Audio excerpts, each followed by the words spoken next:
ബീഹാറിൽ സത്യപ്രതിജ്ഞ ചെയ്ത പുതിയ മന്ത്രിമാർ ഇന്ന് ചുമതലയേൽക്കും. ലോക്സഭാ തെരഞ്ഞെടുപ്പിലെ സീറ്റ് ധാരണ സംബന്ധിച്ച് ബി.ജെ.പിയും ജെ.ഡി.യുവും തമ്മിൽ അന്തിമ ധാരണയിൽ എത്തിയിട്ടില്ല. കഴിഞ്ഞ തവണ മത്സരിച്ച 17 സീറ്റുകളിൽ ഇത്തവണയും മത്സരിക്കണം എന്നാണ് ജെ.ഡി.യുവിന്റെ ആവശ്യം.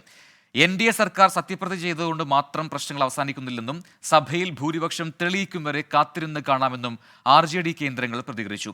അതേസമയം 2025 നിയമസഭാ തെരഞ്ഞെടുപ്പോടെ ജെ.ഡി.യു 20 സീറ്റുകളിലേക്ക് ചുരുങ്ങുമെന്നും ബീഹാർ രാഷ്ട്രീയത്തിൽ ആ പാർട്ടി അപ്രസക്തമാകുമെന്നും തെരഞ്ഞെടുപ്പ് തന്ത്രജ്ഞൻ പ്രശാന്ത് കിഷോർ പ്രതികരിച്ചു. വിവരങ്ങളുമായി ബൽറാം നെടുങ്ങാടി പറ്റ്നയിൽ നിന്നും ചേരുന്നുണ്ട് ടെലിഫോൺ ലൈനിൽ. ബൽറാം, ബീഹാർ രാഷ്ട്രീയം അത് നിലവിൽ കലങ്ങിമറിഞ്ഞ് തന്നെ കിടക്കുന്നു.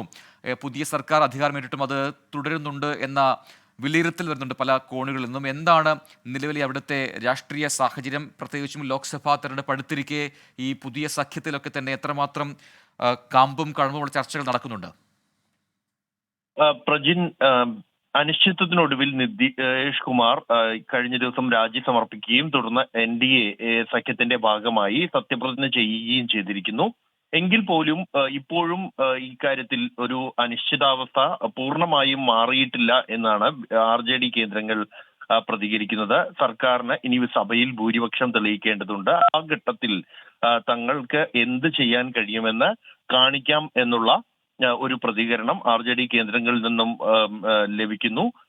അതേസമയം ഈ പ്രധാനമായും വരാനിരിക്കുന്ന ലോക്സഭാ തിരഞ്ഞെടുപ്പ് ലക്ഷ്യം വെച്ചാണ് വീണ്ടും ഇത്തരത്തിൽ ജെ.ഡി.യു ബി.ജെ.പിയോട് അടുക്കുകയും അത്തരത്തിലൊരു സഖ്യം വീണ്ടും രൂപപ്പെടാൻ സാഹചര്യം ഒരുങ്ങുകയും ചെയ്തത്.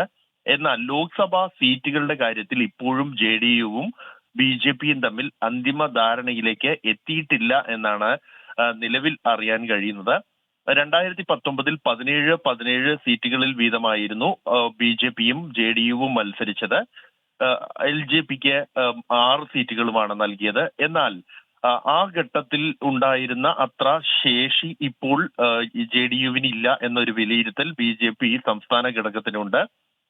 ആ 2019 സഖ്യത്തിലെ ഏറ്റവും വലിയ പാർട്ടിയായിരുന്നു ജെ.ഡി.യു എങ്കിൽ ഇന്ന് രണ്ടാമത്തെ പാർട്ടിയാണ്. 45 സീറ്റുകൾ മാത്രമാണ് ഉള്ളത്. അതിനാൽ 17 സീറ്റുകൾ ലോക്സഭാ സീറ്റുകൾ നൽകേണ്ടതില്ല എന്ന നിലപാടുണ്ട്. എന്നാൽ തങ്ങൾക്ക് നിലവിൽ മത്സരിച്ച അല്ലെങ്കിൽ വിജയിച്ച സീറ്റുകൾ എല്ലാം തന്നെ വേണം എന്ന ആവശ്യം ജെ.ഡി.യുവിനുണ്ട്.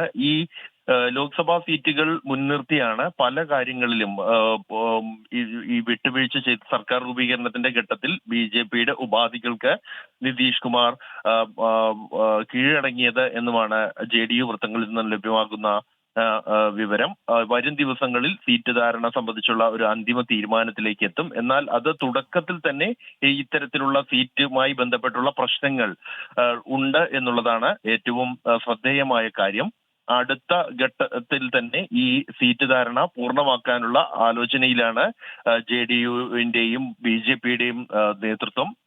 അതേസമയം സർക്കാർ ഭൂരിപക്ഷം തെളിയിക്കുന്നത് തടയാനുള്ള കടുത്ത നീക്കങ്ങൾക്ക് തയ്യാറെടുക്കുന്നു എന്നാണ് ആർ.ജെ.ഡി ക്യാമ്പിൽ നിന്നും ലഭിക്കുന്ന വിവരം.